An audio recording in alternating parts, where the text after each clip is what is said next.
E aí, gente, a paz do Senhor Jesus para você. Como é que você tá, hein? Vamos falar de um negócio muito importante aqui.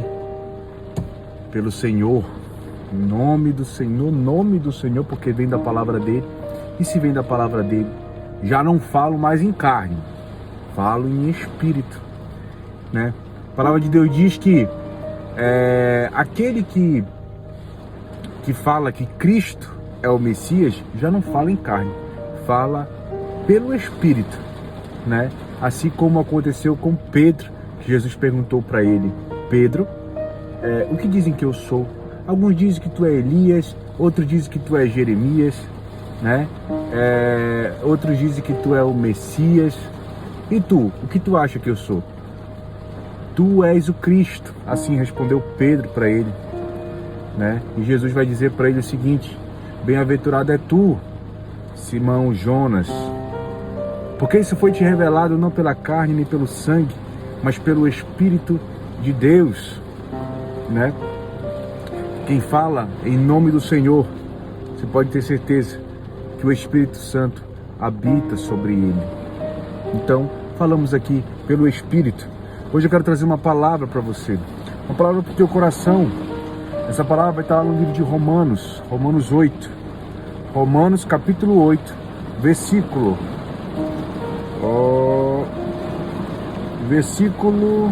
38. Versículo 38. Romanos 8, versículo 38 em diante.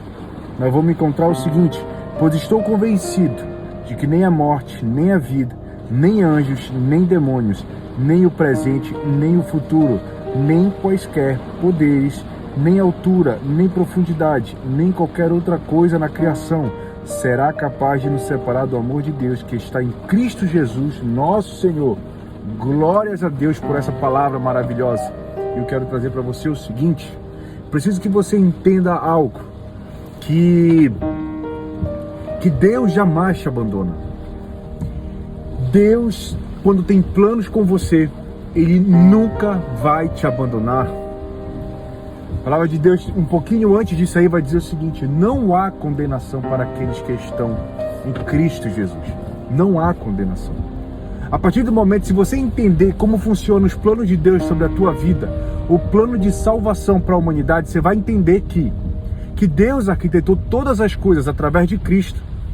Arquitetou todas as coisas como um plano perfeito para te salvar. Quando você entende isso, você vai ver que você é aprisionado em laço de amor, que nada pode te tirar das mãos do Altíssimo, que nada pode dizer para você que você não é filho de Deus. Eu vejo pessoas que dão importância para o pecado,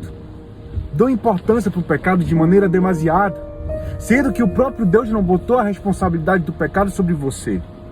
Vai dizer: pronto, o Thiago tá doido, quer dizer que agora nós vamos buscar o Evangelho vivendo pecando? É isso mesmo? Não, não é isso.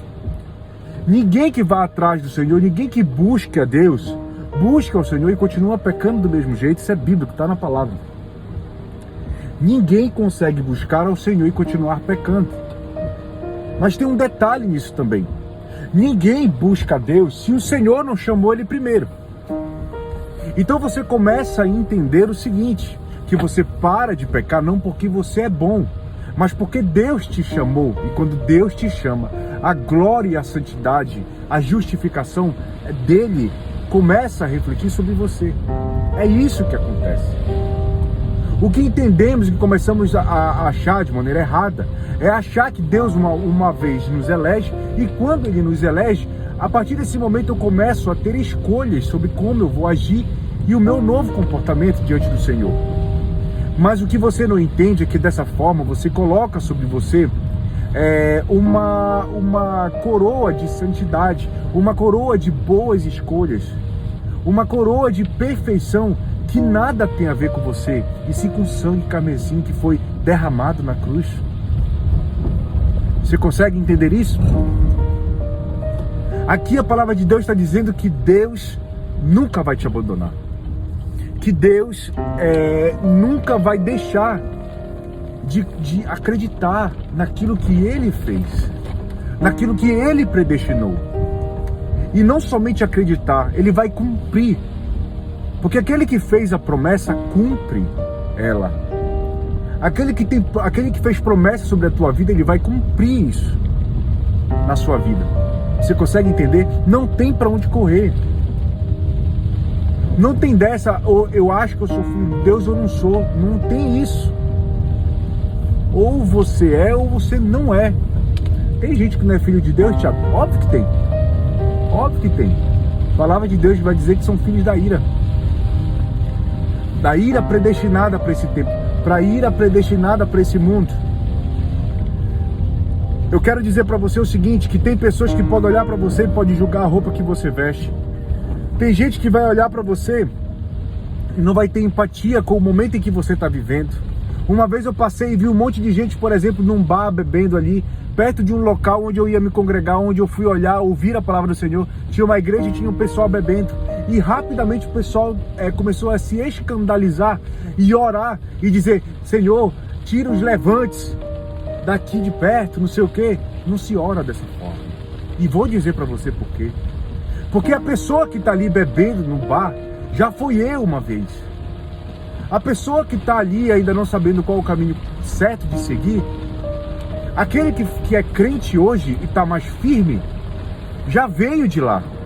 E Deus tirou ele de lá. Você está entendendo? Então você não pode simplesmente olhar para a pessoa e condenar ela, porque o próprio Deus não condena. A palavra de Deus vai dizer o seguinte: aquele que iniciou a boa obra em vossos corações, ele vai cumprir até a volta de Cristo. Naquele meio ali, onde tem pessoas ouvindo as músicas, bebendo, enfim, fazendo as suas coisas, que é muito normal. É muito normal. Ali tem servo do Senhor, pela fé. Grandes homens deram testemunho pela fé. Mas se eu creio que Abraão é o pai da fé e que eu sou descendência de fé por causa de Abraão, então eu preciso também fazer as obras de Abraão, que é o quê?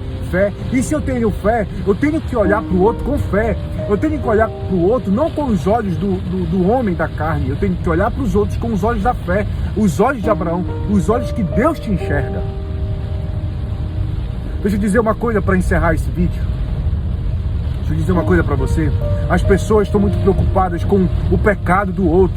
As pessoas estão muito preocupadas com a forma que a pessoa pega, como ela se veste. Deixa eu dizer uma coisa para você. Deus tem a resolução do pecado. Deus vai acabar com o pecado. No livro do Apocalipse vai dizer o seguinte, João vai dizer, ou então, se eu não me engano, alguém diz ali, mas é no livro de João que a gente vai encontrar isso, no livro de Apocalipse, ele vai dizer o seguinte: ô morte, cadê o teu galardão? Porque naquele último tempo, quando Jesus vier sobre as nuvens com os anjos para guerrear contra Satanás, Jesus vai aprisionar Satanás, né? E nós seremos libertos para morar junto com o Senhor. E deixa eu falar uma coisa para você: Deus vai acabar com o pecado. O apóstolo Paulo vai dizer que num piscar de olhos nós seremos transformados e nos encontraremos com o Senhor nas alturas, nos céus. E eu te digo, por que nós precisamos ser transformados para estarmos com o Senhor? Por que nós precisamos estar assim? Porque o nosso corpo, ele é corruptível. O nosso corpo é dotado de pecado. E não tem diferença entre mim, que estou dentro da igreja, por exemplo, orando, ou que estou pregando aqui para você, ou uma pessoa que está bebendo. Não tem diferença. O meu corpo é pecaminoso, o seu corpo é pecaminoso. A partir do momento de Adão, nós recebemos a herança de Adão do pecado. Só Deus pode nos livrar desse corpo contaminado, desse corpo pecador. Só Deus pode nos livrar. O que eu quero dizer aqui é que não julgue o outro. Para de trazer o peso do pecado sobre a vida do outro. Tenha mais empatia na vida do outro. Se há algum crente religioso aqui, ouça isso que eu estou dizendo.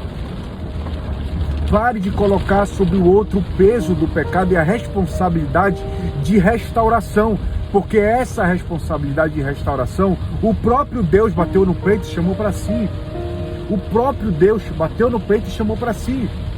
Ele disse: quem vai libertar sou eu. Quem vai acabar com o pecado sou eu. Eu vou acabar com o pecado e não tu. Porque verdadeiramente, se o pecado estivesse na tua mão e tu tivesse responsabilidade de acabar com o pecado sobre a tua vida, você estava no inferno. Fica com essa palavra. Que Deus te abençoe grandemente em nome de Jesus. Amém?